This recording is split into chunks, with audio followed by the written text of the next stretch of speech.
like I said, I have a lot of movies. We're just now getting to the bottom of the first stack. Despicable Me. Now, I still cite this as probably the best Illumination film. This is the first one they released, and it's a little nostalgic for me at this point, but that doesn't cloud my judgment. This movie is genuinely pretty fantastic. The 3D is really good. Steve Carell's really good. And the three little girls are also really fantastic. I like the idea of this story. I like the idea of like these super villains and they steal all this stuff. One of the best. This movie has fantastic 3D throughout. Really deep, really volumetric, and the best scene for 3D I think is the scene when they go to the amusement park and they're on the roller coaster. It's really deep and you really do feel like you're on the ride with them. And this is one of the first 3D Blu-rays I got. This was back when I had my first 3D Blu-ray TV. I had a Sony 3D display that lasted about 2 weeks and then it broke. That was my first 3D display, and then I got a 3D gaming monitor and I was able to watch movies on that. But I believe I had this one back when I had the 3D display. This was well, not more recent. It's more recent than Despicable Me 1. It's Despicable Me 2. I picked this up because I thought 3D was really good. It's a pretty decent movie. And that's really all I gotta say about that. I mean, if you like Despicable Me, you're gonna enjoy this one. There is a lot of cool 3D moments. One that comes to my mind is when they're trying to escape from the mall at night and the minions drive the car right through the mall window, and the car comes right fully out of the screen. It's such a cool shot. The Illumination movies are always really good for 3D. Now, this one is a steelbook that doesn't have the title of the film on it. Now, normally I don't get steelbooks, but this was kind of a necessity. I have two other steelbooks, but these were necessities. These are the only way for me to get the 3D Blu-ray. And of course, if you're a super big brain guy, you know that this is Doctor Strange. That's the time zone right there in the Eye of Agamotto. Open it up. Cool discs. Bada bing, bada boom. I was holding off on getting all the Marvel stuff until they all came out together, and I would pick it up because those collections had the 3D Blu-ray, so I'm like, I don't want to buy the movies and then get like the whole collection, and then it's like a redundancy. But this one I couldn't hold off on. I love Doctor Strange. I love the character. I love the visuals. This movie in 3D is fantastic. This is an absolute, you gotta get this in 3D. The stuff they do, the mind bending at the end when they're just messing up New York and they're making it all fractal-like.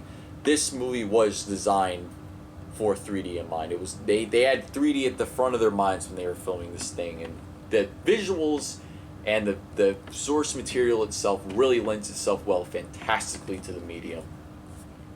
And they really took advantage of it, and they knew. This is a two-dimensional movie. Donnie Darko. This is a cult classic.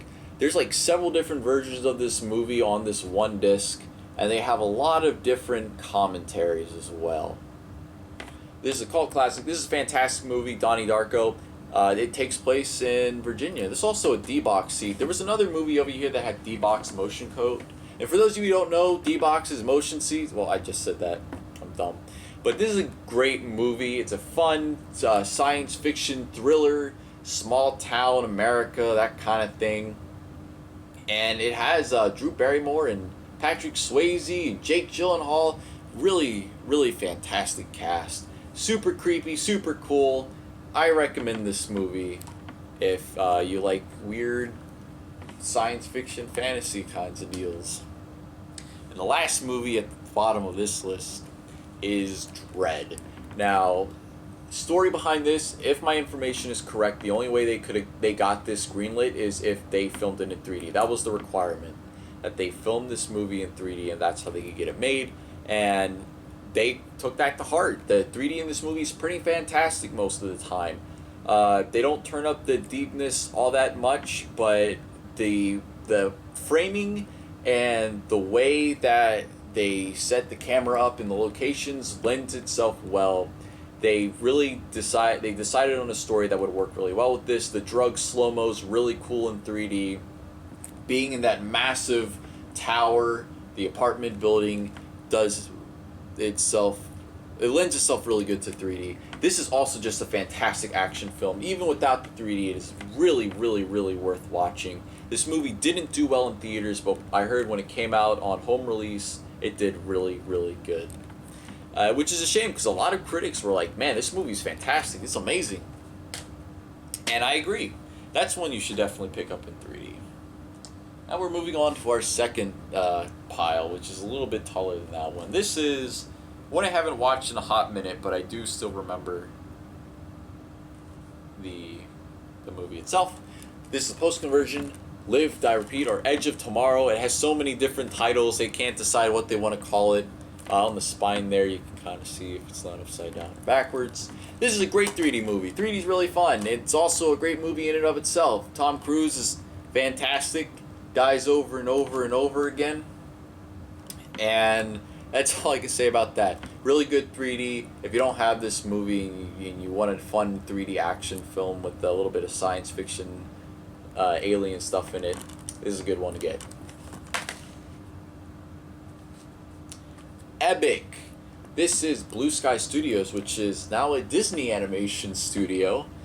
And this movie is a really great 3D movie, but it kind of frustrates me. This is a good movie, but there's like so much lore, and I was like, man, it feels like there should be another movie to go along with this. Like, there's so much. They really did a lot with the world building. They really fleshed everything out. Like, even though you only feel like you see a little bit of this world and the lore behind it and the society.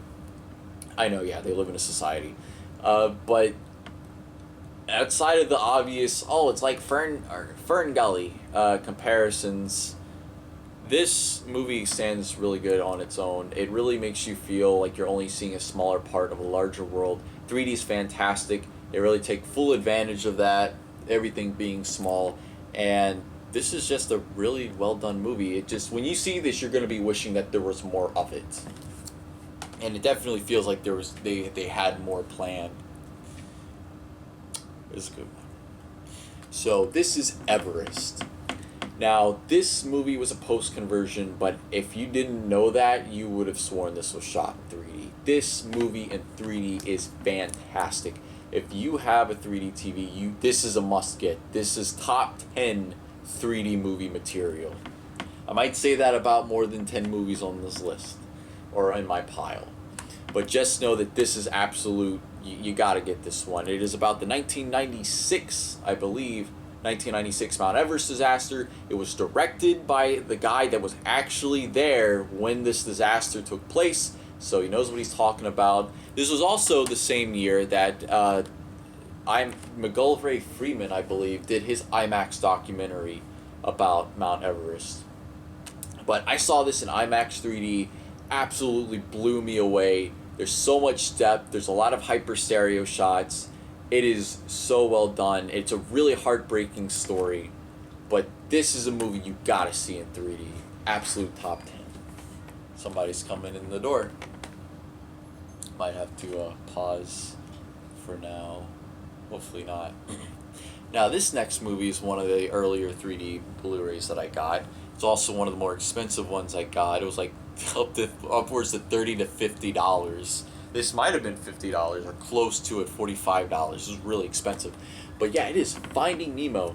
Now, I love this movie. This is my favorite all-time movie, hands down. I know it might not be the greatest movie ever made, but this is my favorite. And when I heard they were doing a 3D re-release of this, I absolutely had to see it. I saw this in theaters, and I picked it up on 3D Blu-ray, and I'm glad that I did. My only complaint is that the 3D isn't pushed as much as it could have been. They actually re-rendered all the Pixar films in 3D. I do have one other Pixar movie, no, two others that were re-released in 3D, and they said they did all of them.